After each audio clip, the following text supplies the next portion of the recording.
नमस्कार दोस्तों, स्वागत है आपका हमारे चैनल मूवीज़ इन शॉर्ट पर। आज मैं आपको एक्सप्लेन करूंगा जॉन विक चैप्टर 4 हिंदी में। लेकिन उससे पहले आप सभी के लिए एक सरप्राइज़ है, जो कि है मूवी टिकट गिव अवे। आप में से किसी लकी सब्सक्राइबर को मिलेगा मूवी टिकट आपकी पसंदीदा मूवी का। आगे की डिटेल्स के लिए वीडियो आखिरी तक देखें। मूवी की शुरुआत होती है और हमें दिखाई देते हैं जॉन विक, जिसे ब्रॉवरी किंग ने अंडरग्राउंड छुपा रखा था, और जॉन विक ट्रेनिंग कर रहे थे हाई टेबल से बदला लेने के लिए। वहाँ से हमें रेगिस्तान में जॉन विक एल्डर्स के गार्ड्स का पीछा करते हुए दिखाई देते हैं।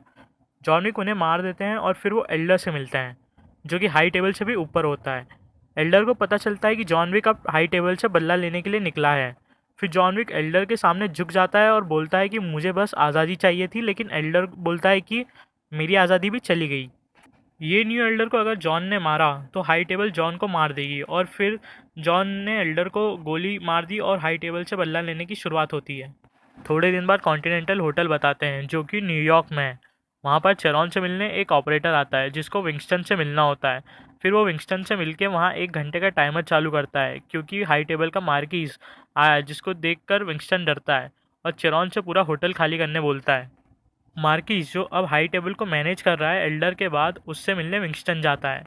लेकिन चेरॉन भी उसके साथ आता है, क्योंकि उसको विंगस्टन की चिंता होती है, उसके मना करने के बावजूद। फिर चीड़ी, जो मार्किस का गार्ड होता है, वो दोनों को अंदर ले जाता है, और वो 1 घंटे का टाइमर भी चल रहा होता है। मार्किस विंगस्टन को उसकी गलती के बारे में बताता है, और विंगस्टन एक और मौका मांगता है, लेकिन मार्किस बोलता है जब तुमने जॉन को जिंदा छोड़ा था तभी तुम्हारा दूसरा मौका भी ख़त्म हो गया था। मार्किस हाई टेबल को मैनेज कर रहा है, इसलिए वो किसी की गलती माफ़ नहीं कर सकता। विंगस्टन सफाई देता है कि उसकी कोई गलती नहीं थी, मैंने तो उसको गोली मारी थी, लेकिन वो फिर भी जिंदा बच गया। चेरॉन बीच में बोलता है कि जॉन उस वक्त होटल के बाहर था। तभी मार्किस विंगस्टन को सज़ा देने का बोलता है, और होटल कॉन्टिनेंटल को देखता है, और टाइमर ख़त्म होते ही होटल कॉन्टिनेंटल बॉम्ब से उड़ जाता है। मार्किस विंगस्टन को बोलता है कि अब मैंने तुमको होटल की जिम्मेदारी से आज़ाद कर दिया, और चेरॉन को गोली मार के ज़िंदगी से ही आज़ाद कर देता है। मार्किस सीढ़ी को केन को बुलाने को बोलता है, जो कि उस वक्त पेरिस में एफिल टावर के पास बैठा था। केन अंधा है और सीरियल किलर है, उसकी बेटी भी है जो गाना गाती है। केन को मार्किस के सामने लाया जाता है, और केन बोलता है कि मैं रिटायर हो चुका हूँ, लेकिन मार्किस उसको उसकी बेटी को मारने की धमकी देके मना लेता है। केन को जॉन विक को मारने का मिशन देते हैं। मार्किस जानता था कि केन और जॉन बहुत अच्छे दोस्त हैं, लेकिन वो केन को धमका के जॉन को मारने का मिशन दे ही देता है। मार्किस जॉन को पता करने का बोलता है, लेकिन केन को उसके सारे ठिकाने पता होते हैं। फिर हम होटल ओसाका पहुंचते हैं, जहां नोबडी, जो एक सीरियल किलर होता है, वो अपने कुत्ते के साथ रिसेप्शन से अकीरा से एक रूम लेता है। फिर अकीरा अपने पिता और होटल के मैनेजर शिमाजू से मिली। शिमाजू अपनी बेटी के काम से इम्प्रेस हो जाता है। फिर अकीरा अपने पिता को बोलती है कि हमें ऐसा कुछ नहीं करना चाहिए जिससे होटल में दिक्कत हो जाए। तब शिमाजू अकीरा को बोलता है कि मुझे पता है कि मैं क्या कर रहा हूँ। जॉन के ऊपर अभी 18 मिलियन की बाउंटी यानी इनाम था, जो कि नोबडी की डायरी में था। नोबडी की डायरी से पता चला कि वो जॉन पे ध्यान रख रहा है। आगे शिमाजू जॉन से मिलता है उसी के होटल में, और जॉन को विंगस्टन और चेरॉन के साथ जो हुआ उसके बारे में बताता है, और कहता है कि अकीरा भी तब से चिंता में है। जॉन दुख में वहाँ से जाने का बोलता है, लेकिन शिमाजू उसे रोक लेता है। फिर रिसेप्शन के पास सीढ़ी अपने आदमियों के साथ एंट्री लेता है, और अकीरा से बोल के शिमाजू को बुलवाता है। अकीरा समझ जाती है और शिमाजू के पास जाती है। शिमाजू अकीरा को जॉन के पास रुकने को बोलता है, और अपने आदमियों के साथ चीड़ी से मिलने जाता है। चीड़ी शिमाजू को बोलता है कि यहाँ हाई टेबल से निकाले गए लोग है, तो हमें चेकिंग करनी है। शिमाजू उनको हथियार वहीं छोड़ के जाने का बोलता है, तो चीड़ी मना कर देता है। फिर वहाँ केन आता है। शिमाजू को समझ आ जाता है कि केन ही सबको लाया है। केन शिमाजू को वार्निंग देता है, तभी शिमाजू वहाँ लाइट ऑफ करके अपने आदमियों से हमला करा देता है। हमला करते ही खतरनाक फाइट शुरू होती है, और चीड़ी के आदमियों को मार देते हैं, लेकिन चीड़ी एक दूसरी स्क्वाड को भी लाया था, जो पीछे से आके हमला स्टार्ट कर देती है। उधर जॉन विक और अकीरा पे भी हमला होता है। वहाँ जॉन अपना जलवा दिखाता है। नीचे चीड़ी की गैंग आगे नहीं बढ़ पाती, तो केन एक्शन में आता है। केन यहाँ पर एक डिवाइस यूज़ करता है, जिसमें साउंड सेंसर लगा होता है। जैसे जैसे शिमाजू के आदमी आते हैं, सेंसर बजता और केन उनको मार देता। इधर जॉन अकीरा जब लड़ रहे होते हैं तो अकीरा चोटिल हो जाती है, और तब शिमाजू अकीरा को संभालते हुए जॉन को भागने का बोलता है। शिमाजू जॉन को बोलता है कि जाते वक्त जितना आदमी मार सको मार देना। जॉन लड़ते हुए जाता है तो उसका सामना केन से होता है, जॉन समझ जाता है कि केन को ब्लैकमेल करा है। दोनों लड़ते हैं और जॉन केन को जान से मारने से हिचकिचाता है। तभी वहाँ नोबडी बंदूक से हमला कर देता है। जॉन वहाँ से निकल जाता है और मार्किस जॉन की बाउंटी 18 से 20 मिलियन कर देता है। जॉन का सामना नोबडी से होता है और नोबडी बाउंटी बढ़ाने के लिए जॉन को जाने देता है। फिर वही केन और अकीरा शिमाज़ो आमने सामने होते हैं। केन सारे गार्ड्स को मार के बैठा हुआ रहता है। केन शिमाज़ू को गायब होने की सलाह भी देता है, लेकिन शिमाज़ू भागने वालों में से नहीं रहता। केन और शिमाज़ू की लड़ाई होती है और केन शिमाज़ू को मार देता है। अकीरा, जो अपने पिता को मरते हुए देखती है, वो केन को बदला लेने की चेतावनी देके वहाँ से चली गई। इधर ब्रॉवरी किंग और विंगस्टन कॉन्टिनेंटल होटल का हाई टेबल से बदला लेने का सोचते हैं। फिर मार्किस को नोबडी से मिलते हुए बताते हैं, जहाँ नोबडी मार्किस से 25 मिलियन की डिमांड करता है जॉन को मारने के लिए। मार्किस हंसते हुए नोबडी का हाथ टेबल पर रखकर उसमें चाकू घुसा देता है और नोबडी को बोलता है, अगर तुम्हारा मकसद जॉन को मारना है तो तुम बिगर चाकू निकाले अपना हाथ छुड़ाओगे, और अगर तुम्हें अपनी जान ज़्यादा प्यारी है तो तुम चाकू निकाल के हाथ छुड़ाओगे। तभी नोबडी बिना चाकू निकाले हाथ छुड़ा के मार्किस को अपनी डिटर्मिनेशन बताता है। मार्किस उससे डील कर लेता है। दूसरी तरफ जॉन विंगस्टन से मिला और चेरॉन की मौत का दुख जता रहा था। वहाँ विंगस्टन जॉन को मार्किस के हाई टेबल चलाने की बात बताता है और जॉन को मारने की। जॉन मार्किस का पता पूछता है, जो कि पेरिस में है।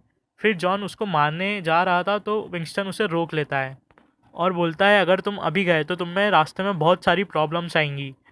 इससे अच्छा तुम मार्किस को डायरेक्ट चैलेंज करो। जॉन बोलता है कि वो ऐसा तभी कर सकता है जब वो उसके परिवार से जुड़ा हो।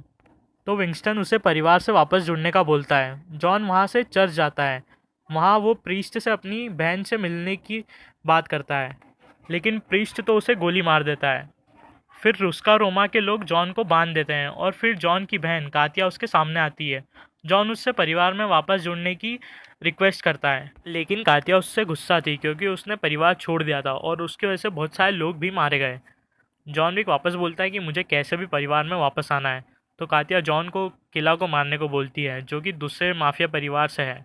अगर जॉन उसको मार दे तो कातिया जॉन को परिवार में ले सकती है। फिर जॉन किला से मिलता है, जहाँ वो बात कर रहे होते हैं और केन और नोबडी भी वहाँ आ जाते हैं, जिन्हें मार्किस ने भेजा था। किला हंसते हुए एक गेम खेलने को बोलता है जिसमें वो खुद जीत जाता है, और तभी जॉन किला के गले पर हमला कर देता है। फिर लड़ाई शुरू होती है। केन और नोबडी किला के आदमियों को मार देते हैं और जॉन किला का पीछा करते हुए एक क्लब में पहुंच जाता है। जॉन किला को मारता है, लेकिन उस पर कोई असर नहीं होता और किला जॉन को मारता है। तब जॉन उसे ऊपर से नीचे फेंक देता है और किला मर जाता है। जॉन किला का एक दांत निकालता है और इधर नोबडी जॉन पर एम लेके बैठा हुआ होता है। केन नोबडी को रोक देता है।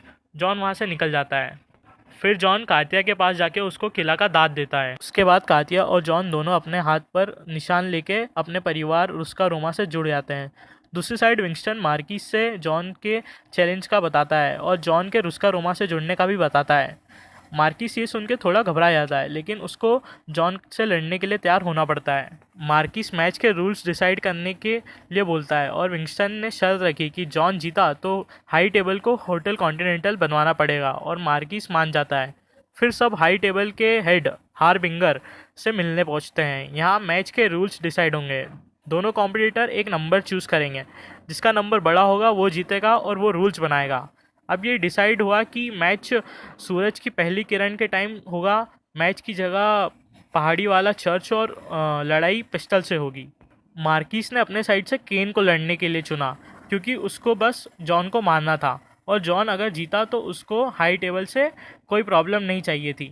हारबिंगर उनको सूरज की पहली किरण से पहले आने का बोल के वहाँ से चला जाता है। अगर कोई लेट पहुंचा तो उसको सजाए मौत मिलेगी। केन लड़ने से मना करता है, लेकिन मार्किस उसको ब्लैकमेल करता है। फिर केन और जॉन चर्च में मिलते हैं, जहां केन उसको उसकी बेटी की सुरक्षा का बोलता है। फिर जॉन स्टेशन पर ब्रॉवरी किंग और विंगस्टन से मिलता है, जहां वो जॉन को न्यू सूट और गन देते हैं। अगले सीन में मार्किस चिड़ी दोनों बात करते हुए बताए जाते हैं, जहाँ चिड़ी बोलता है कि कल के मैच में जॉन को हराना मुश्किल होगा। तो मार्किस बोलता है कि चिड़ी, जॉन वहाँ तक पहुँचना भी तो चाहिए।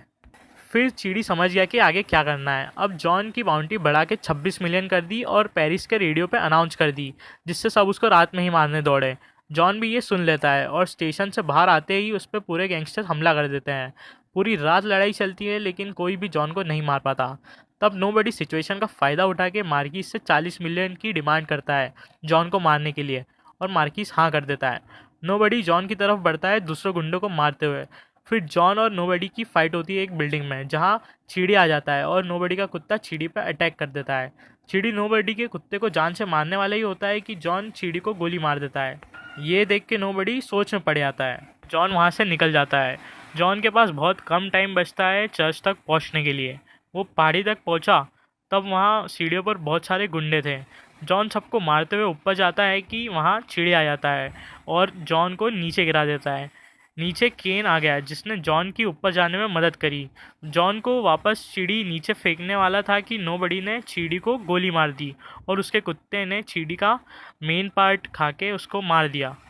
फिर जॉन लड़ाई की जगह पर पहुंच जाता है जहां सब पहले से थे। सूरज की किरण आते ही हार्बिंगर ने सबको ड्रिंक पिलाई और जॉन और केन को पिस्टल देके लड़ाई स्टार्ट कराई।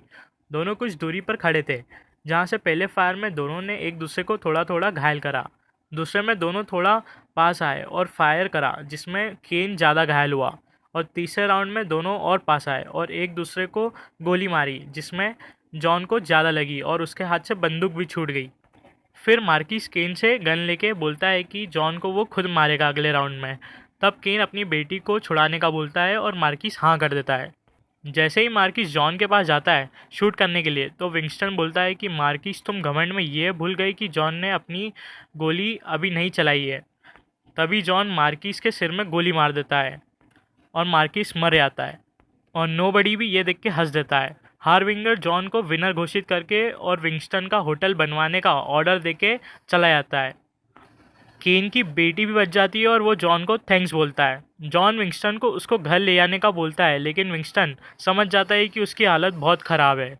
फिर जॉन वहाँ से बुरी हालत में सीढ़ी उतरते हुए अपनी पत्नी को याद करता है और वहीं गिर जाता है। फिर जॉन की कब्र बताते हैं उसकी बीवी के पास में, और मूवी वहीं ख़त्म हो जाती है। तो आपका क्या कहना है मूवी के बारे में कमेंट में बताइए, और गिव अवे में पार्ट लेने के लिए सबसे पहले तो वीडियो को लाइक करें और चैनल को सब्सक्राइब करें, और कमेंट में अपना नाम या इंस्टा आईडी लिख दीजिए। वीडियो पर 200 कमेंट और 10K व्यूज़ होते ही मैं अपना इंस्टा या यूट्यूब पर गिव अवे विनर अनाउंस कर दूंगा।